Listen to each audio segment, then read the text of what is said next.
കൂടെയുറങ്ങാൻ marriage ബോണ്ടിന്റെ യാതൊരു കാര്യമില്ല.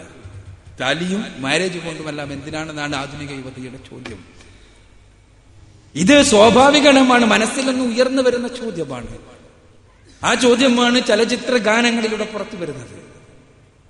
ആധുനിക സമൂഹത്തെ ഇങ്ങനെ പഠിപ്പിച്ചത് ഏതെങ്കിലും പ്രത്യേകമായ സാമൂഹ്യ സാഹചര്യങ്ങൾ മാത്രമല്ല, മറിച്ച് അടിസ്ഥാനപരമായി അവനെക്കുറിച്ചുള്ള ബോധത്തെക്കുറിച്ചുള്ള പ്രശ്നമുണ്ട്.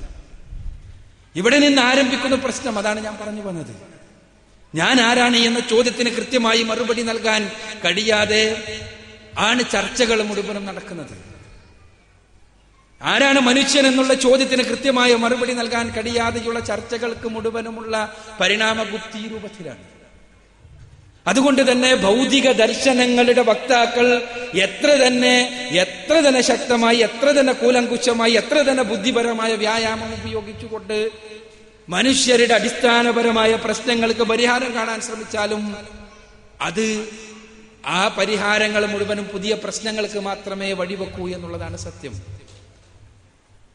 പലപ്പോഴും ഞാൻ പറഞ്ഞല്ലോ, കഴിഞ്ഞ 20 വർഷക്കാലമായി കേരളത്തിലെ ഇങ്ങനെയുള്ള ബുദ്ധിജീവികളുടെ ചർച്ചകളെ സാഗൂതം വീക്ഷിക്കുവാൻ കഴിഞ്ഞിട്ടുള്ള ഒരു നിരീക്ഷകൻ എന്നുള്ള നിലക്ക് എനിക്ക് പറയാൻ കഴിയും, 20 കൊല്ലങ്ങൾക്ക് മുൻപ്, അതിനു മുൻപുള്ളത് എന്റെ നേരിട്ടുള്ള സാക്ഷ്യമല്ലല്ലോ, 20 കൊല്ലങ്ങൾക്ക് മുമ്പ് ഭൗതിക ദാർശനികന്മാർ പറഞ്ഞ ആ പദപ്രയോഗങ്ങളിൽ നിന്ന് ഒരല്പം വ്യത്യാസപ്പെടുത്തി ഉത്തരാധുനികതയുടേതായ കുറച്ച് പദപ്രയോഗങ്ങൾ ഉണ്ടെന്നുള്ളത് ഒഴിച്ചു നിർത്തിയാൽ എല്ലാറ്റിനുമുള്ള ഉത്തരം അവരുടെ കയ്യിൽ ഒന്ന് തന്നെയാണ്. പലപ്പോഴും ഇവരുടെ പരിഹാരം നിർദ്ദേശിക്കാറുണ്ട്. പക്ഷെ പരിഹാരങ്ങൾ കൂടുതൽ വലിയ പ്രശ്നങ്ങളായി മാറാറാണ് പതിവ്. ഒരു തമാശ ഓർമ്മ വരികയാണ്. പലപ്പോഴും പറയാറുള്ള തമാശ തന്നെ, ഈ മുമ്പ് കാലത്ത് ഗ്രാമപ്രദേശങ്ങളിൽ ആരെങ്കിലും എല്ലാം പ്രശ്നപരിഹാരത്തിനുണ്ടാവും. നമ്മൾ കാരണവന്മാർന്നോ നാട്ടുമൂപ്പന്മാർന്നോ എല്ലാം അറിയപ്പെടുന്ന ആളുകൾ. അതില് ഒരു സ്ഥലത്തുണ്ടായിരുന്നത്, ഞങ്ങളുടെ മലപ്പുറത്ത് ഒരു സ്ഥലത്തുണ്ടായിരുന്നത് ഒരു ഇത്തയാണ്. ഒരു സ്ത്രീ, ഒരു ഇത്ത എന്നാണ് എല്ലാവരും വിളിക്കുക. എന്ത് പ്രശ്നം ഉണ്ടെങ്കിലും നാട്ടുകാർ തന്റെ അടുത്തേക്കാണ് പരിഹാരത്തിന് വേണ്ടി. ഒരു ദിവസം നാട്ടുകാരെല്ലാവരും കൂടി ഇത്തയുടെ അടുത്ത് ഒരു പ്രശ്നത്തിന് പരിഹാരം എത്തിച്ചെന്നു. എന്താ പ്രശ്നം എന്ന് വെച്ചാൽ, ആ നാട്ടിലെ ഒരു ആടിന്റെ തല ഒരു മണ്ണിന്റെ ഒരു കലത്തിൽ കുടുങ്ങിയിട്ടുണ്ട്, ഒരു മൺപാത്രത്തിൽ കുടുങ്ങിയിട്ടുണ്ട്. ഇതാണ് പ്രശ്നം. ഈ പ്രശ്നത്തിന് പരിഹാരം കാണണം. ഇത്ത തകല പുകഞ്ഞാലോചിച്ചു. അതിനുശേഷം അവർ പരിഹാരം നിർദ്ദേശിച്ചു, ആടിന്റെ തല അറുത്താൽ മതി എന്നാണ് പരിഹാരം.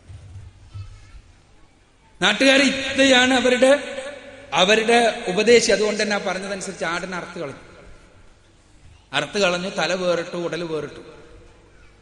തല കുടത്തിന്റെ ഉള്ളിലേക്ക് പോയി, തല അവിടെ തന്നെ, പുറത്തിട്ടുന്നില്ല. അപ്പൊ വീണ്ടും പ്രശ്നമായി. വീണ്ടും നാട്ടുകാരെല്ലാരും കൂടി ഇത്തന്റെ അടുത്ത് വന്നു. വീണ്ടും ഇത്ത തലപുകഞ്ഞ് ആലോചിച്ചു. ഇത്ത പ്രശ്നത്തിന് പരിഹാരം പറഞ്ഞു, കലം പൊട്ടിച്ചാൽ മതി. പരിഹാരമായി. ഇങ്ങനെ പരിഹരിച്ചതിന് ശേഷം ഇങ്ങനെ നാട്ടുകാരെല്ലാം കൂടി നിൽക്കുന്ന സമയത്ത് ഇത്ത ഒന്ന് ചിരിച്ചത്രേ. പിന്നെ കുറച്ചു കഴിഞ്ഞൊന്ന് കരഞ്ഞും ചെയ്തു. നാട്ടുകാർ ചോദിച്ചു, എന്തിനാ ഇത്ത ചിരിച്ചത്?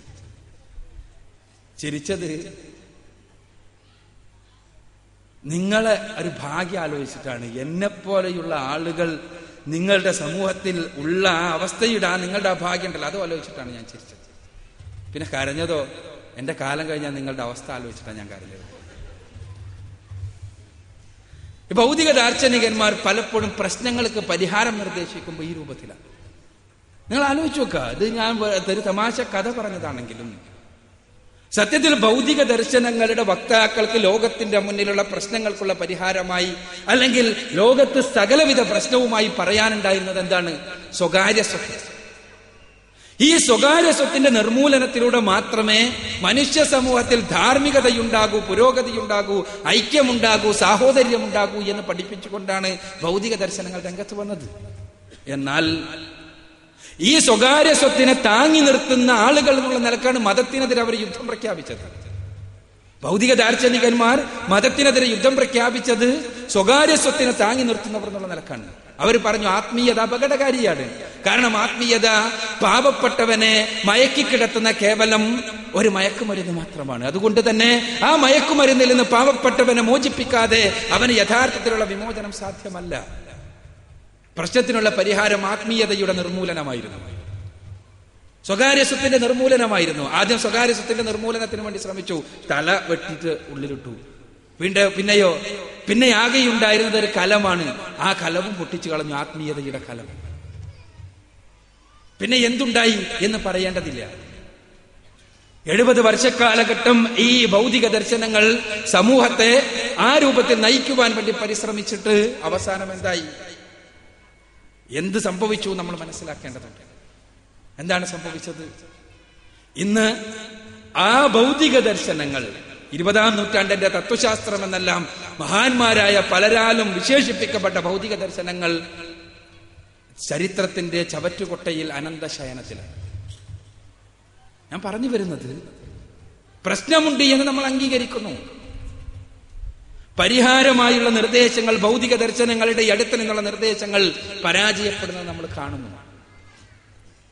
അപ്പോഴാണ് മതത്തിന്റെ ആളുകളുടെ നിർദ്ദേശങ്ങളുമായി കടന്നു വരുന്നത്.